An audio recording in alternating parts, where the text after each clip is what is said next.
அஸ்ஸலாமு அலைக்கும் வரஹ்மத்துல்லாஹி வபரகாத்துஹு. அன்பார்ந்த அனைத்து உறவுகளுக்கும் இனிய காலை வணக்கம். உங்கள் மீது சாந்தியும் சமாதானமும் உண்டாகட்டும். இன்றைய காலை பொழுது உங்கள் அனைவருக்கும் இனிய பொழுதாக அமைய எல்லாம் வல்ல இறைவனை பிரார்த்தித்தவனாக இன்றைக்கும் கோயத்துடைய பல முக்கியமான செய்திகளை பற்றி தான் பார்க்க போகிறோம். வீடியோவை கடைசி வரைக்கும் பாருங்கள். தெரியாத நண்பர்களுக்கும் மறக்காமல் ஷேர் பண்ணுங்கள். வீடியோ பிடிச்சிருந்தா ஒரு லைக் பண்ணுங்கள், சப்ஸ்கிரைப் பண்ணுங்கள், தொடர்ந்தும் சப்போர்ட் பண்ணுங்கள். குவைத்துடைய டினார் மதிப்பு உள்ளதா பார்த்தலாம். இலங்கைக்கான ரூபாய்கள் ஒரு தினாரின் மதிப்பு 1015 ரூபாய் 22 உள்ளது. இந்தியாவின் ரூபாய்கள் ஒரு தினாரின் மதிப்பு 301 ரூபாய் 50 உள்ளது. இது அல் முசைன் எக்ஸ்சேஞ்சுடைய அப்ளிகேஷன் ஆன்லைன் ரேட் ஆகும். குவைத்துடைய பல பகுதிகளிலுமே அல் முசைன் எக்ஸ்சேஞ்ச் பிரான்ச் இருக்குது. அதே மாதிரி ஜமியாக்கள்லையும் அவங்களுடைய மெஷின்கள் இருக்குது. உங்களுடைய பணத்தை அனுப்பிக்கொள்ள முடியும். குவைத்துடைய பல எக்ஸ்சேஞ்சுகளையுமே அக்கௌண்ட் நம்பரை மறைச்சிடுறாங்க. இதை பற்றி உங்களுக்கு தொடர்ந்துமே தெரியத்தாரது. நீங்கள் ஏதாவது ஒரு புதிய எக்ஸ்சேஞ்சுக்கு பழைய பற்றுச்சீட்டோட போகிறீங்களா இருந்தால் நிச்சயமாக அதில் அக்கௌண்ட் நம்பர் சரியாக இருக்கா அப்படின்றத செக் பண்ணிக்கோங்க. அப்படி இல்லாத பட்சத்தில் எழுதிட்டு போனாலும் பிழை இல்லாத அக்கௌண்ட் நம்பர் எழுதிட்டு போங்க. ஏதாவது ஒரு நம்பர் பிழைத்தாலும் கூட உங்களுடைய பணம் நாட்டுக்கு போய் சேராது. அந்த பணத்தை திரும்ப பெறணுமா இருந்தாலும் ரொம்ப நாட்கள் ஆகும். மறுபடியும் கட்டணம் செலுத்த வரும். அதே போல் எக்ஸ்சேஞ்சுகளில் பணம் அனுப்பி முடித்ததும் மறக்காமல் பற்றுச்சீட்டை செக் பண்ணி பாருங்கள் எல்லா டீட்டெயில்ஸுமே சரியாக இருக்குதான்னு. ஏன்னா நீங்கள் சரியான டீட்டெயில்ஸ் கொடுத்துருந்தாலும் கூட எக்ஸ்சேஞ்சில் வேலை பார்க்குறவங்க பிளவுறதுக்கும் வாய்ப்பு இருக்குது. அது மாதிரி பலருக்குமே நடந்திருக்குது. முடிந்த வரைக்கும் நீங்களும் உங்களுடைய கஷ்டப்பட்டு சம்பாதிக்கக்கூடிய பணத்தை நல்ல எக்ஸ்சேஞ்சுகள் மூலம் அனுப்புங்க. எங்கே அதிகமான ரேட் கொடுக்குறாங்க அப்படிங்கிறது தெரிந்தாலும் மறக்காம கமெண்ட்ல மென்ஷன் பண்ணுங்கள். குவைத்துடைய தங்க விலையை பார்த்தாலாம். 1 கிராம் 18 கேரட் தங்கத்தின் விலை 36 தினார் 365 ஃபில்ஸ். 1 கிராம் 21 கேரட் தங்கத்தின் விலை 42 தினார் 425 ஃபில்ஸ். 1 கிராம் 22 கேரட் தங்கத்தின் விலை 44 தினார் 462 ஃபில்ஸ். 1 கிராம் 24 கேரட் தூய தங்கத்தின் விலை 48 தினார் 486 ஃபில்ஸ். தொடர்ந்தும் சேவைகளை ஆரம்பிக்க இன்னும் ஒரு புதிய சேவையை வழங்குகின்றது குவைத் ஏர்வேஸ். இதோ பேச்சுவார்த்தை முடிந்தது. எல்லா யுரேனியமும் நாங்கள் பேக்கப் பண்ணி அமெரிக்காக்கே எடுத்துகிட்டு போயிடுறோம். இது என்னடா புதுக்கூத்தாக இருக்குது, இதெல்லாம் ஒப்பந்தத்தில் இல்லையே. யுரேனியத்தில் கை வச்சிங்க, அடுத்த யுத்தம் தான் ஈரான் பதிலடி. அதிகாரிகளுக்கு வாழ்த்துக்கள். இதோ அதிரடி சோதனை 46 வயலேஷன்ஸ் மினிஸ்ட்ரி ஆஃப் காமர்ஸ். தொடர்ந்துமே ட்ரோன் யூஸ் பண்ணும் விகிதம் அதிகரித்து வருகிறது. யுத்தம் முடிந்தது. தடைதான். மறுபடியும் மக்கள் மீது கை வைத்தால் யுத்தம் தொடரும். லெபனான் அதிபர். பார்க்கலாம் அனைத்து தகவல்களையும். வானிலை ஆய்வாளர் இசா அல் ரமதான். குவைத்துடைய வானிலையில் மிகவும் புதியதாக ஒரு மாற்றம், பனிமூட்டம், பனிப்பொழிவு மீண்டும் வர ஆரம்பிக்கும் அப்படின்னு தெரிவிச்சிருக்கிறாங்க. அதே மாதிரி ஒரு குளிர்மையான காற்றுடன் கூடிய வானிலை தான் இருக்கும் அப்படின்னு தெரிவிச்சிருக்கிறாங்க. பாருங்கள், இந்த டேட்டில் கிட்டத்தட்ட ஒரு 4-5 வருஷம் இல்லை, ஒரு 7-8 வருஷத்துக்கு முன்னாடி அனல் மாதிரி கொதிக்கும் வெயில். ஆனால் இந்த டைமில் கூட ஒரு மிதமான குளிர்ச்சியோடு தான் காலநிலை இருக்குது. பெரிய அளவு மாற்றங்களை சந்தித்து வருது அரபு நாடுகளுடைய காலநிலை. தயாராக இருங்க, மழைக்கு 4 நாள் மழை இருக்குன்றாங்க. இதோ 2 அதிகாரிகள் அல்கூத் கடலில் காணாமல் போன குழந்தையை தேடி கண்டுபிடித்து தங்களுடைய பணியை சிறப்பாக செய்திருக்கிறாங்க. அதிகாரிகள் இருவருக்குமே, மேஜர் யூசுப் அவர்களுக்கும் கார்பரல் அப்துல் ரஹ்மான் அவர்களுக்கும் எங்களுடைய மனமார்ந்த நன்றிகள். அதே மாதிரி டொனால்ட் ட்ரம்ப், இவன் ஏதாவது ஒன்று குறைஞ்சிக்கிட்டே தாண்டா இருக்கிறான் அப்படின்ற மாதிரி இப்போ ரீசெண்டாக எல்லா பேச்சுவார்த்தையும் முடிஞ்சது. சரி, நாங்கள் இன்டர்நேஷ்னல் டீமை அனுப்பி இடைக்கு ஒருக்கா செக் பண்ணுவோம், நீங்கள் என்ன செய்கிறீங்க இந்த யுரேனியத்தை வச்சு அப்படின்றத செக் பண்ணுவோம் அப்படின்னு எல்லாம் பண்ணி ஒப்பந்தமெல்லாம் போட்டு முடிச்சுட்டாங்க. சரி, எல்லாம் முடிஞ்சிச்சு, எல்லாம் திறந்துச்சு அப்படின்னு போயிட்டு இருக்கும்போது திடீர்னு ட்ரம்ப் ஒரு அறிவிப்பு எடுக்கிறாரு. ஈரானுடைய யுரேனியம் அனைத்தையும் நாங்கள் அமெரிக்காவுக்கு கொண்டு போக போகிறோம் அப்படின்னு. Iranian parliament speaker Mohammad Bagher என்ன சொல்கிறாருன்னா, இது விளையாட்டுத்தனமான கதை போல் இருக்குது. நாங்கள் மறுபடியும் ஸ்ட்ரைட் ஆஃப் ஹார்மஸை மூடி இதற்கு மறுபடியும் பிரச்சனைக்கு தீர்வு காண வேண்டிய சூழல் வருமா அல்லது நார்மலாகவே இது முடிஞ்சிருமா அப்படின்ற மாதிரி. நாங்கள் பேச்சுவார்த்தை நடத்தி முடிச்சிட்டோம். இது டேபிளில் நாங்கள் இதை பற்றி பேசவும் இல்லை. யுரேனியம் நாட்டுக்கு வெளியே கொண்டு போகிறதுன்றது இந்த நாட்டை உயிரை மட்டும் எடுத்துகிட்டு உடலை வச்சுட்டு போகிறதுக்கு சமம். அது கடைசி வரைக்கும் ஏற்றுக்கொள்ளப்பட மாட்டாது அப்படின்ற மாதிரி தெரிவிச்சிருக்கிறாங்க.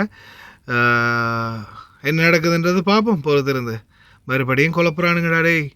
இதோ சீஸ்ஃபயர் அறிவித்து கடந்த 24 மணித்தியாலத்தில் லெபனான் மீது மறுபடியும் இஸ்ரேல் தாக்குதல் நடத்தி இருக்குது. இந்த மாதிரியான தாக்குதல்களை நாங்கள் வன்மையாக கண்டிக்கிறோம் அப்படின்னு இஸ்ரேலுக்கு எதிராக லெபனான் அதிபர் தெரிவிச்சிருக்கிறார். இந்த தாக்குதல் தொடர்ந்தால் சர்வதேச சட்டத்தை மீறும் இஸ்ரேலுக்கு எதிராக மீண்டும் ஆயுதப்படைகள் ஆயுதம் தூக்கினால் நாங்கள் பொறுப்பல்ல அப்படின்ற மாதிரியும் தெரிவிச்சிருக்கிறாரு. அதே மாதிரி மக்களை கடைசி வரைக்கும் நாங்கள் எந்த ஒரு இடத்துலையுமே லிபரேட் பண்ண மாட்டோம். எங்களுடைய நிலத்தை ஆக்கிரமிப்பதற்கு அவங்களுக்கு அனுமதியே இல்லை. லெபனானுடைய நிலத்தில் லெபனானிய மக்கள் மட்டுமே தொடர்ந்தும் வாழ்வார்கள். இஸ்ரேலுக்கு சம்பந்தமே இல்லை, ஆக்கிரமிப்பு பண்ணுறாங்க அத்துமீறி அப்படின்ற மாதிரி தெரிவிச்சிருக்கிறாங்க. பார்க்கலாம் என்ன நடக்குதுன்னு. நித்யானு திருந்த மாட்டான். அதே மாதிரி வஃப்ரா பகுதிகளில் ஒரு தீ விபத்து ஏற்பட்டிருக்குது.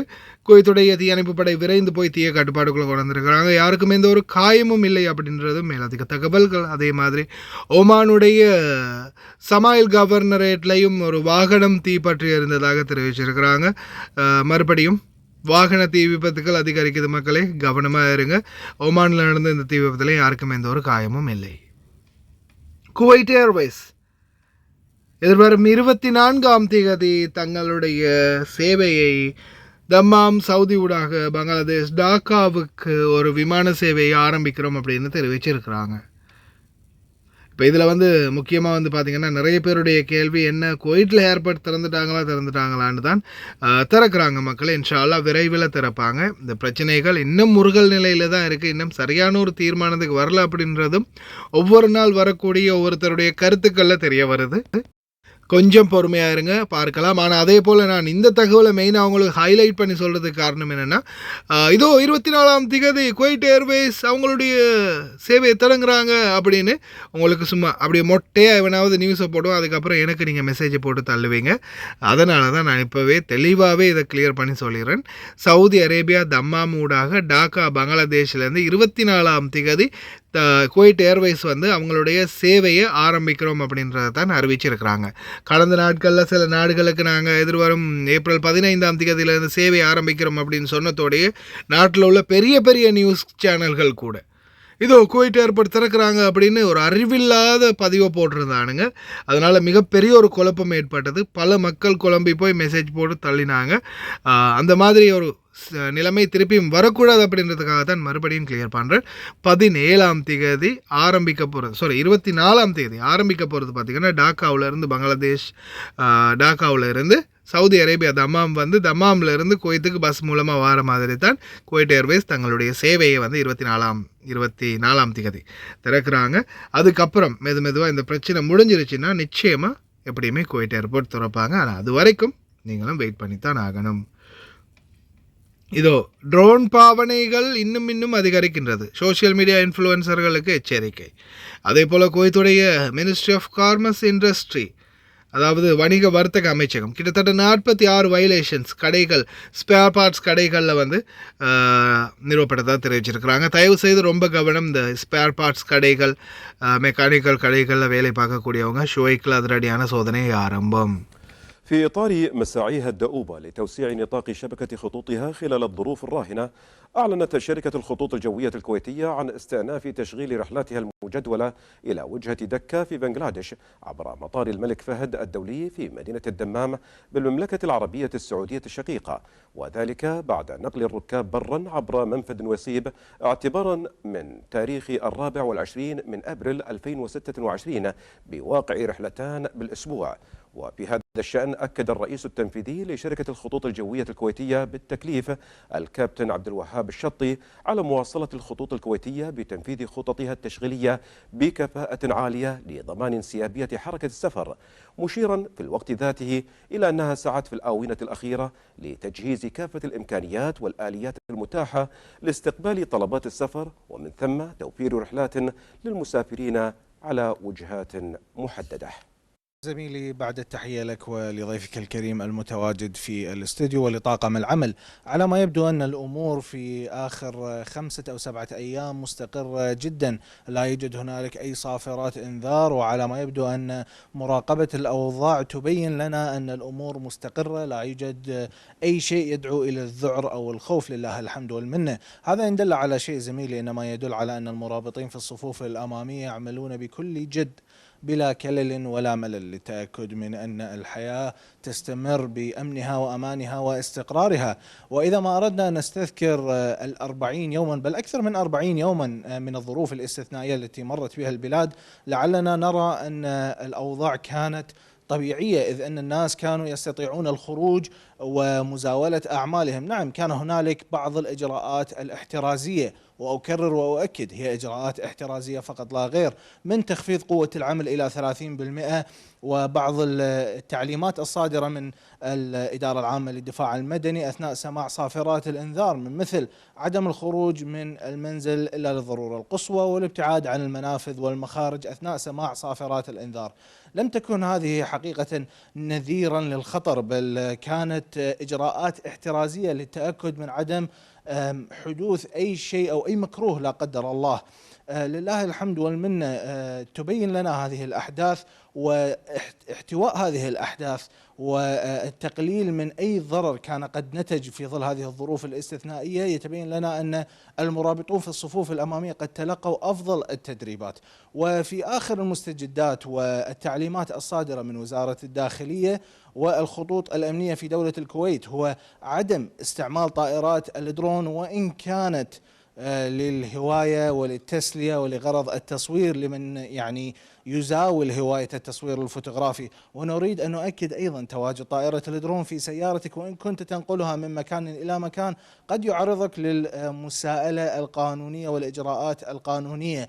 الموضوع ليس يعني للتضييق على المواطن، بل هي إجراءات احترازية للتأكد من عدم يعني فهم أحد بشكل خاطئ، بل للحد من أي حادثة ممكن أن تحدث، ولكي لا نخلط بين درون العدو ودرون المواطن الذي يستخدمه للهواية وللتصوير. مشاهدينا الأعزاء، نعم، حقيقة يعني مثل هذه الإجراءات الاحترازية هي للتأكد من استمرارية سلامة المواطن. وفي ختام رسالتي زميلي، هنالك رسالة لطالما كررتها وأكررها لأهميتها. أريد أن أؤكد على المشاهد الكريم بعدم سماع الأخبار من المصادر الغير رسمية والغير موثقة، بل أخذ الأخبار من المصادر الرسمية مثل تلفزيون دولة الكويت، إذاعة دولة الكويت، وكالة الأنباء الكويتية كونا، والبيانات الصادرة من الصفحات الرسمية على مواقع التواصل الاجتماعي لوزارات الدولة وهيئاتها ومؤسساتها. وحفظ الله الكويت من أي مكروه إن شاء الله. عودة لك زميلي.